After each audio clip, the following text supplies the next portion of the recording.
इस वीडियो में हम मैथ का एक नया टॉपिक पढ़ेंगे, समरूप त्रिभुज। इससे कम 4 से 5 सवाल आपके एग्जाम में आएंगे बोर्ड में। तो समरूप त्रिभुज, देखिए नाम से भी स्पष्ट है कि समरूप, जिसका रूप समान हो। देखिए अगर ये त्रिभुज है, ये भी त्रिभुज है, दिखने में एक जैसे, बस आकार का अंतर है। तो समरूप त्रिभुज में कुछ नहीं होता, बस इतना ही ध्यान रखिएगा कि आकार छोटा बड़ा होता है, ठीक है। तो बस इसके कुछ नियम है, वो नियम को ध्यान रखिएगा। गुण कौन कौन से इसके, तो इसमें संगत कोण बराबर होते हैं। संगत कोण का मतलब जैसे कि मान लीजिए एक त्रिभुज ये है और एक त्रिभुज ये, मान लीजिए 1 नंबर है और एक 2 नंबर त्रिभुज है, और ये दोनों त्रिभुज अगर समरूप हैं तो इसका मतलब कि एंगल ए बराबर एंगल डी होगा। देखिए एंगल ए बराबर एंगल डी, इसी को संगत कोण कहते हैं। एंगल बी बराबर एंगल ई के होगा। ये नहीं कि ए बराबर ई कर दिए, जो इधर वाला एंगल है वही इधर वाला भी होगा। मतलब कि अगर ए बरा डी के बराबर होगा, बी वाला ई के बराबर होगा और सी वाला एफ के बराबर होगा। तो ये 3 चीज़ें, ये संगत कोण आपस में बराबर होते हैं। तो कोण ए बराबर कोण डी, कोण बी बराबर कोण ई और कोण सी बराबर कोण एफ, ठीक है। अब इसका दूसरा नियम यह होता है कि संगत भुजाएं, संगत भुजाएं मतलब फिर वही, जैसे कि अगर हम ए बी ले रहे हैं तो डी, तो A B upon D E, और बी सी अपान ई एफ, तो बी सी अपान ई एफ, और सी ए अपान ई डी, सी ए अपान ई डी, ठीक है, एफ डी, तो सी ए अपान एफ डी। ये संगत भुजाएं आपस में, उनका अनुपात बराबर होता है। भुजाएं बराबर नहीं होती, ध्यान रखिएगा, अनुपात बराबर होता है। मतलब कि A B upon D E का जो अनुपात होगा, इसका जो अनुपात होगा वही इन दोनों का अनुपात होगा, ठीक है। या इसका जो अनुपात होगा वही इन दोनों का अनुपात होगा। मतलब जो भुजा इसमें लेंगे, जो भुजा इस वाले त्रिभुज में लेंगे, वही भुजा इस वाले भी त्रिभुज में लेंगे, ठीक है। ऐसा नहीं कि A B upon B C कर दीजिए, नहीं, जो इसमें ए बी है तो वही डी ई भी लेंगे, इसमें ए बी है तो इसमें डी ई लेंगे, ठीक है। परिमाप का अनुपात भुजाओं के अनुपात के बराबर होता है। तो परिमाप, त्रिभुज का परिमाप क्या होता है? अगर किसी त्रिभुज का परिमाप निकालना है तो क्या हो जाएगा? तीनों भुजाओं का योग, A B plus B C plus C A, यही होता है। तो मान लीजिए अगर परिमाप, पहले वाले त्रिभुज का परिमाप अगर S1 है और दूसरे वाले त्रिभुज का परिमाप S2 है, तो S1 अपान S2 इसका जो अनुपात होगा वह संगत भुजाओं के बराबर होगा। तो मतलब A B upon D E. तो जैसे ये देखिए A B upon D E, ठीक है। तो परिमाप का अनुपात भुजाओं के अनुपात के, अब कोई भी संगत भुजा ले सकते हैं। इसके बराबर आप लिख सकते हैं बी सी अपान, देखिए बी सी अपान ई एफ भी लिख सकते हैं, तब ये बराबर होगा, ठीक है। अब अगला देखिए, संगत भुजाओं के क्षेत्रफलों का अनुपात भुजा के वर्ग के अनुपात के बराबर होता है, ठीक है। अब देखिए पहले त्रिभुज का क्षेत्रफल बटे दूसरे त्रिभुज का क्षेत्रफल बराबर पहले त्रिभुज की कोई भुजा और वही संगत भुजा दूसरे त्रिभुज की, और इसका स्क्वायर करेंगे तो क्षेत्रफल के अनुपात के बराबर होता है, ठीक है। मतलब कि पहले त्रिभुज का क्षेत्रफल और दूसरे के त्रिभुज का क्षेत्रफल बराबर A B upon D E, मतलब कि ये देखिए ये A B upon D E, इनका स्क्वायर कर दीजिए तो क्षेत्रफल के अनुपात के बराबर होता है, ठीक है। अभी इस पर सवाल जब कराएंगे तो आप और आसानी से समझ आएंगे। यदि किसी त्रिभुज में एक भुजा के समानांतर रेखा खींची जाए, मतलब जैसे मान लीजिए खींची जाए तो बना हुआ छोटा त्रिभुज पूरे त्रिभुज के समरूप होगा। तो जैसे देखिए मान लीजिए एक बड़ा वाला त्रिभुज है ए बी सी, कौन सा त्रिभुज? ये बड़ा वाला, और हमने ए बी के पैरेलल एक रेखा खींच दी डी ई, ठीक है। ये दोनों बराबर, तो छोटा वाला त्रिभुज कौन सा होगा? सी डी ई ए, ठीक है, ये वाला। तो इसमें ये कह रहा है कि ये समरूप होगा, मतलब कि बड़ा वाला जो त्रिभुज है, ये त्रिभुज ए बी सी और सी डी ई के समरूप होगा, ठीक है। ये इसके समरूप हो जाएगा, ठीक है, बड़े वाले के छोटे वाले में। अब एक आखिरी है इसमें, यदि कोई त्रिभुज है और जिसका शीर्ष लंब H1 है। शीर्ष लंब का मतलब कि अगर ये त्रिभुज है तो इसके शीर्ष से इसके आधार पर कोई रेखा, लंब रेखा खींची जाती है, इसी को शीर्ष लंब बोलते हैं। तो कह रहा है कि मान लीजिए दो समरूप त्रिभुज हैं, एक का शीर्ष लंब H1 है और दूसरे का H2 है, तो इनके वर्ग का अनुपात इनके क्षेत्रफल के अनुपात के बराबर। यही सेम कॉन्सेप्ट भुजा वाले में भी लगा। देखिए त्रिभुज के क्षेत्रफल, पहले त्रिभुज का क्षेत्रफल बटे दूसरे त्रिभुज का क्षेत्रफल बराबर A B square upon D E square. Same वही चीज़ यहाँ भी है, शीर्ष लंब का स्क्वायर कर दिया है और पहले त्रिभुज का क्षेत्रफल बटे दूसरे त्रिभुज का क्षेत्रफल, ठीक है। अब देखिए इस पर आधारित हम कुछ सवाल करेंगे। जैसे पहला सवाल कह रहा है कि दो समरूप त्रिभुज जिसका परिमाप क्रम से एक था 36 सेंटीमीटर और 24 सेंटीमीटर है और एक भुजा 15 है, तो संगत भुजा का मान बताइए। तो सबसे पहले एक त्रिभुज बनाइए, मान लीजिए त्रिभुज है जिसका मान दे दिया है ए बी सी, और दूसरा एक त्रिभुज बना लीजिए डी ई एफ। तो इसका मान लीजिए S1 परिमाप है, इसका मान लीजिए S2 परिमाप है। कह रहा है कि संगत मतलब मान लीजिए इसका हम 15 सेंटीमीटर ले रहे हैं, तो हमें इसका मान, क्योंकि इसके संगत ए बी के संगत कौन सा होगा, ए बी के संगत DE होगा। तो देखिए अब क्या करना, अभी हमने ऊपर देखा परिमाप S1 अपान परिमाप S2 अपान बराबर AB अपान संगत भुजा DE। तो बस कुछ नहीं, मान रख दीजिए 36 अपान 24 इक्वल टू AB का मान हो गया 15 और DE का मान हमें निकालना है। तो यहीं से काट दीजिए, 12 36 और 12 24, तो 3 अपान 2 equal to 15 upon DE।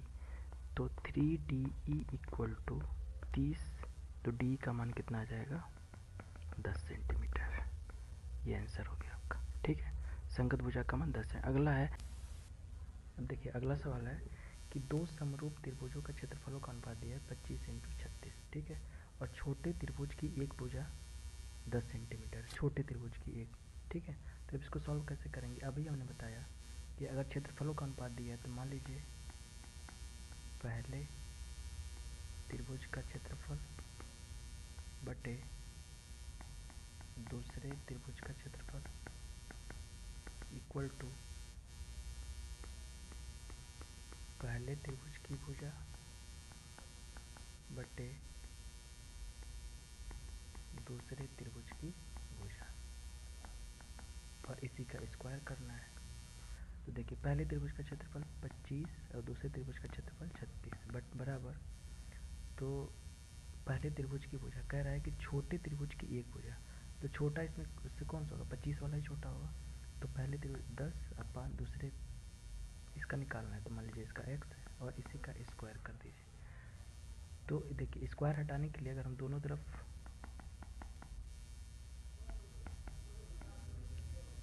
Square root ले लें,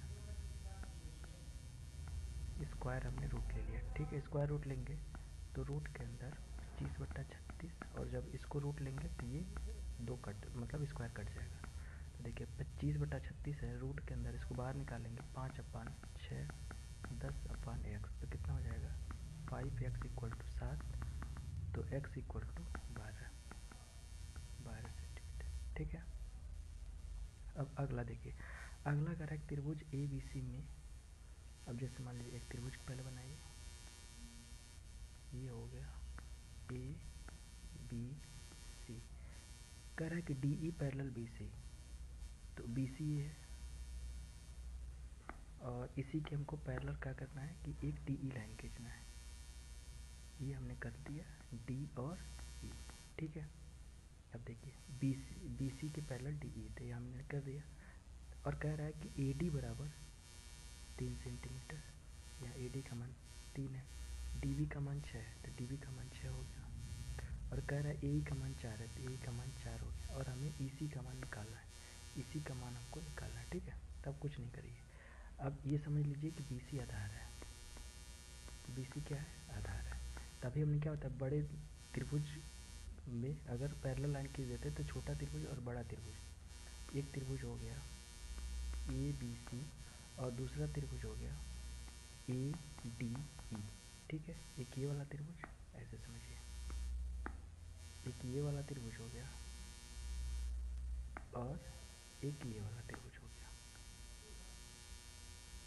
तो हमने क्या बताया, इसमें कुछ नहीं करना है। देखिए इसमें कर लीजिए, अगर समरूप त्रिभुज है तो सबसे पहले क्या करेंगे, AB अपान बड़ा वाला हमने भुजा लिया, AB अपान AD, मतलब कि ये बड़ा वाले के साथ AD हमने ले लिया। इसी तरह से हम इधर लेंगे AC अपान सबसे बड़ा वाला भुजा अपान AE।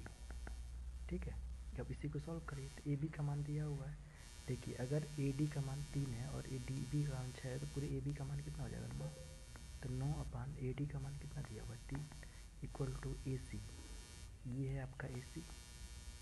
तो AC का मान हमको नहीं पता है, AC ऐसे रन, क्योंकि और AE का मान हमको पता है, AE का मान कितना है 4 है, 4 कर दिया। अब इसी को सॉल्व करिए तो कितना हो जाएगा 36 इक्वल टू 3AC, तो AC का मान कितना हो जाएगा 12, AC का मान आपका 12 हो गया। अगर AC का मान 12 हो गया तो हम AC बराबर फिगर में देखिए AC बराबर AE प्लस EC होगा, ये वाला। तो AC का मान 12 आ गया है, तो इसको 12 लिख दीजिए, और AE का मान 4 है, और EC का मान हमको निकालना है। तो EC का मान यहाँ से क्या निकल के आ गया, 8 सेंटीमीटर। EC का मान कितना निकल के आ गया, 8 सेंटीमीटर।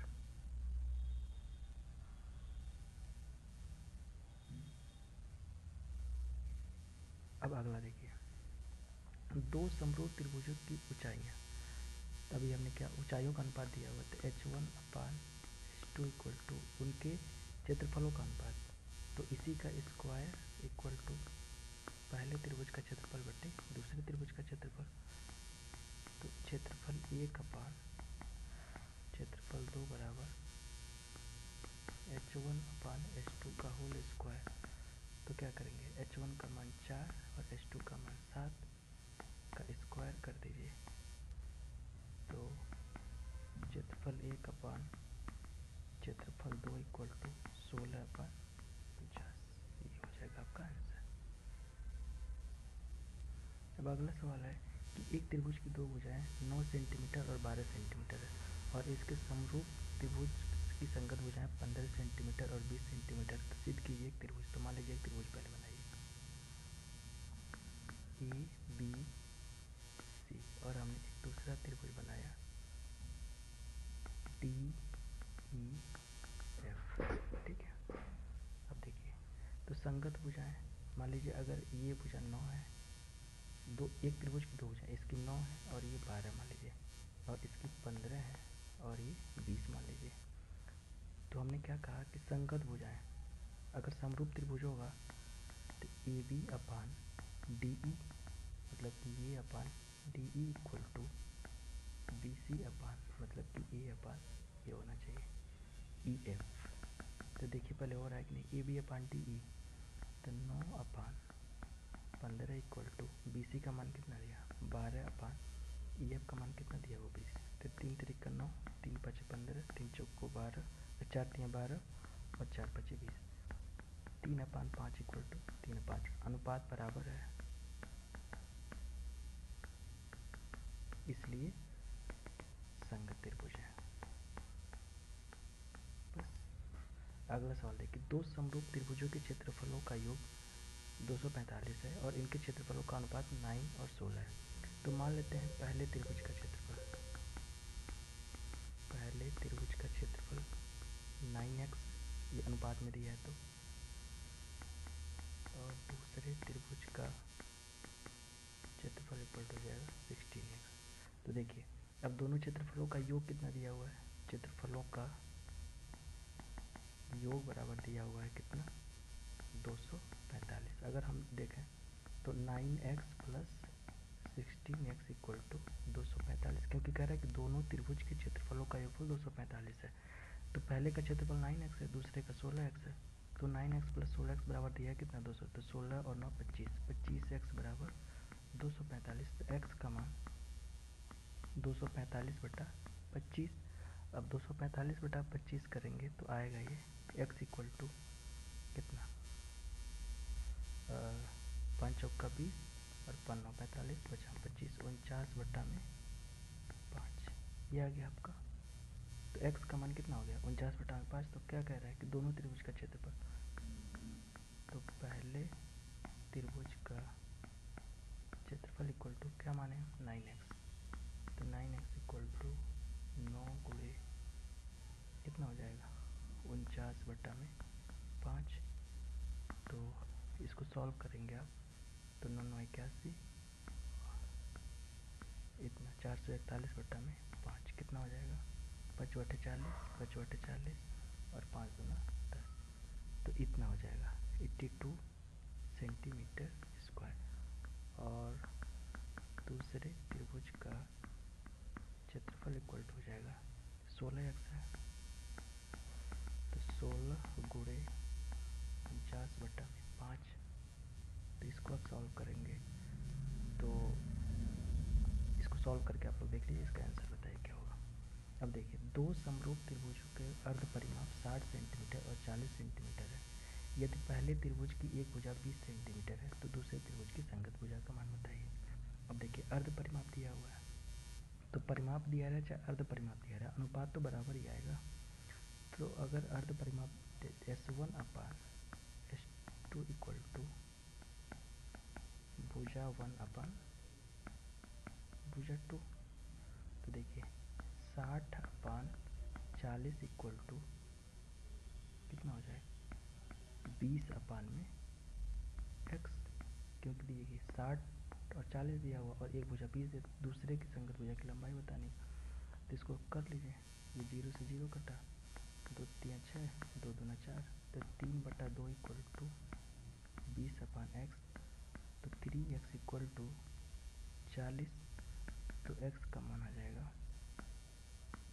40 अपान 3। तो इसको सॉल्व करेंगे तो 3 एकम 3, 3 तिरिका 9 और ऐसे x का मान आ जाएगा 13.3 सेंटीमीटर। ठीक है, अब अगला सवाल देखिए, इसमें कह रहा है कि दो समरूप त्रिभुजों के क्षेत्रफल 81 सेंटीमीटर और 49 सेंटीमीटर और पहले त्रिभुज का शीर्ष लंब इतना है। तभी आपने बताया था पहले त्रिभुज का क्षेत्रफल बटे दूसरे त्रिभुज का क्षेत्रफल बटे शीर्ष लंब पहले वाले का बटे शीर्ष लंब दूसरे वाले का, इसी का स्क्वायर करना है। तो त्रिभुज इसका मान तो दिया हुआ है, तो पहले त्रिभुज के क्षेत्रफल 81 अपान 49, ये 49 दिया हुआ है यहाँ पे, इक्वल टू शीर्ष लंब कितना है 6.3 और बटा में इसका मान हमें निकालना है। ठीक है, इसी का स्क्वायर।